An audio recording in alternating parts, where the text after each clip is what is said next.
Moving on to another topic. We spend considerable amount of time communicating both inside emphasis and outside emphasis. Any quick pointers on how to make every communication impactful? We spend 80% of our time communicating, and the higher up you go in the organization, or the more complex your organization, or the more complex the organization of your client, the more we communicate. And therefore, communication is almost the lifeline for any organization. So here is something to think about when communicating or making a presentation or trying to drive a point home.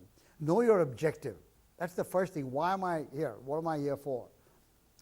Know your audience. Who am I talking to? Who are these people? And then know your story. What is it that I'm going to say?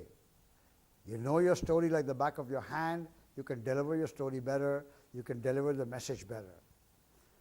Last but not the least, know yourself.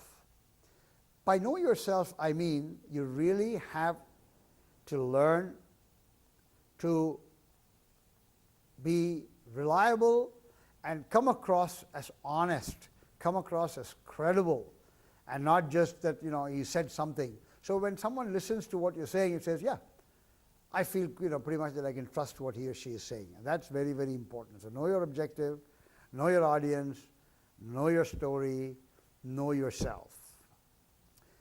The other thing is that the emotional brain is millions of years older than the rational brain. As a result of that, the emotional brain has to say yes to give access to the rational brain. So whenever you are communicating with someone, make sure that you're appealing to the emotions of the other person. You cannot just have a rational conversation and expect to convince anyone. Emotions add to the stickiness of communications. And bullet points often miss the point. So you use some kind of storytelling for real impact. Here is another technique. Use visual imagery instead of words. We all know a picture is worth 1,000 words. So say 1,000 songs in your pocket, that says it all. You don't have to have a long description of the item. You don't need to describe it in any greater detail. And look at this. When he was offering the MacBook Air, Jobs said it's paper thin. Now one look at the picture and you understand what paper thin is.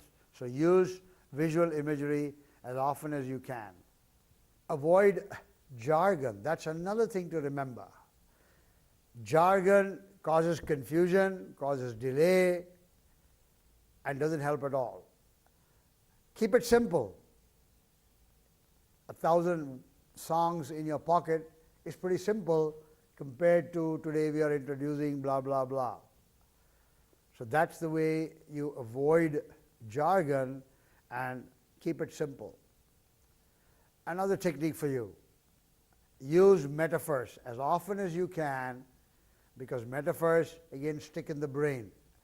I think Stephen Jobs had an excellent metaphor for the computer where he compared it with the bicycle for our minds.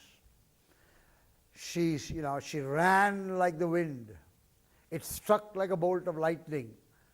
These are descriptive ways of presenting. These are metaphors that you present which stick in your head, and those images become very vivid in your mind.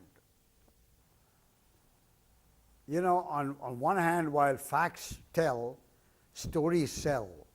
And your job is to sell. It's not enough to just tell.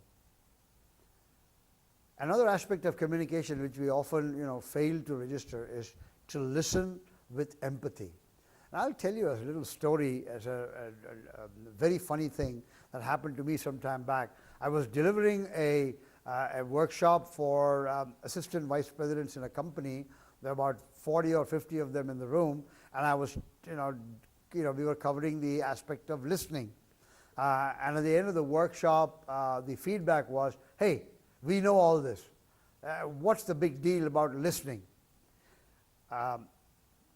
That was somewhat surprising to me, because just 3 days back, I was in another part of the world, another geography, where I was actually working with about 15 managing directors of a very large consulting firm.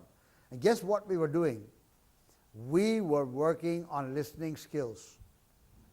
Those managing directors were humble enough to want to learn once more how to listen. And I had this bunch of assistant vice presidents in another program who were simply unwilling to say, we know all this. Of course you know it. Do you use it? Is the question. So I think, very important to remember that you must learn to listen, and it's not enough to say, I know how to listen. You better check with someone else how good your listening is, and whether your listening is really good or not. So finally, I would like to just summarize by saying, does your audience see it? Does your audience feel it? Because if they see it and they feel it, they will do it.